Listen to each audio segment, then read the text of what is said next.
While understanding human behavior, it needs to be remembered that all complex behavior is learned. If we are concerned with understanding behavior, then it is important for us to know how behavior is learned. This lesson essentially talks of learning theories and captures the gist of organizational learning. It also tells you how to motivate employees to learn. This lesson will deal with the learning process and some basic principles, which will facilitate better understanding, prediction, and of course control of human behavior. The first section essentially introduces the concept of learning, talks about theories of learning, and discusses reinforcement. The second section focuses on administration of reinforcement, methods of reinforcement and impact, and an administration of punishment. Like motivation, the concept of learning too is of immense importance in organizational behavior. Learning as a concept has emanated from the disciplines of psychology and has assumed tremendous significance because in everything we do in an organization, some learning is definitely involved. Every facet of organizational behavior involves learning. The most widely accepted definition of learning is given as any relatively permanent change in behavior that occurs as a result of experience. It can be safely said that if there is a noticeable change in behavior, then learning has taken place. Learning as a concept is an abstract and theoretical one and is not observable directly. How does learning take shape? Three significant theories of learning are available to explain the process of learning. These theories essentially explore the process by which we get changed patterns of behavior. These theories are the classical conditioning, the operant conditioning, and the social learning theories. Reinforcement as a term conceptually refers to the psychological process of motivating a person. Motivation and reinforcement may be construed as synonymous. Motivation is a psychological process and is much broader in its connotation than reinforcement. Motivation is an intrinsic process, whereas reinforcement is environment-oriented. In simple language, reinforcement is something that the person finds rewarding. It may be a pat on the back, an increase in salary, a day off, or a citation.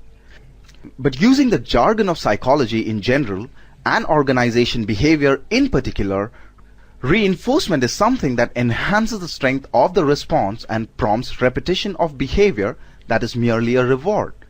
This means that reward is something that is supposed to be desirable from the perspective of the presenter. Reinforcement can be defined as external, environmental events that are the consequence of behavior. It means that unlike motivation, reinforcement is an external explanation of behavior. Confusion surrounds the term positive reinforcements and negative reinforcements. Even there is confusion regarding negative reinforcements and punishment.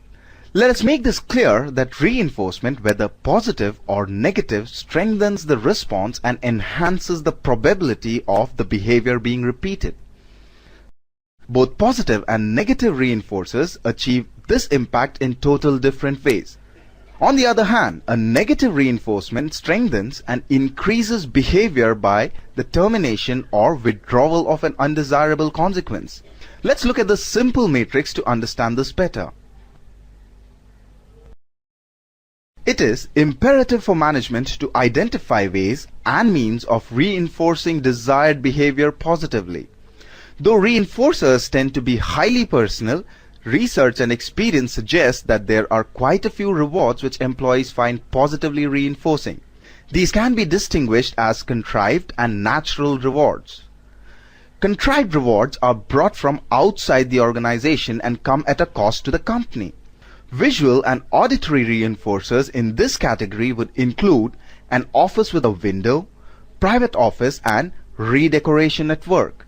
On the other hand, tokens in this category would include money, stocks, movie passes, etc. Natural rewards are generally those rewards which are already a part of the work environment. The two most effective reward mechanisms in this category are feedback about the performance and money. Reinforcement has a major role to play in the study of individuals in organization. It has a pivotal role in the human resource management areas such as training, appraisal, adaptation to change, and performance. When typical employee behavior such as sloppiness or tardiness is sought to be modified, this will depend on the reinforcement. Reinforcement is a powerful managerial tool to increase desirable behavior and to decrease undesirable patterns of behavior. Not just the reinforcers, but even the manner in which reinforcement is administered is important for resulting behavior. This simply means that how the reward is administered has a great influence on the specific organizational behavior that takes place. There are three major ways of administering reward in an organization. There are the fixed ratio method, the fixed interval schedule, the variable ratio, and the variable interval schedule. The fixed ratio method is a technique where reinforcement is given after a specified number of responses are shown. Fixed interval schedules gives reinforcement after a specific period of time, which is measured from the last reinforced response.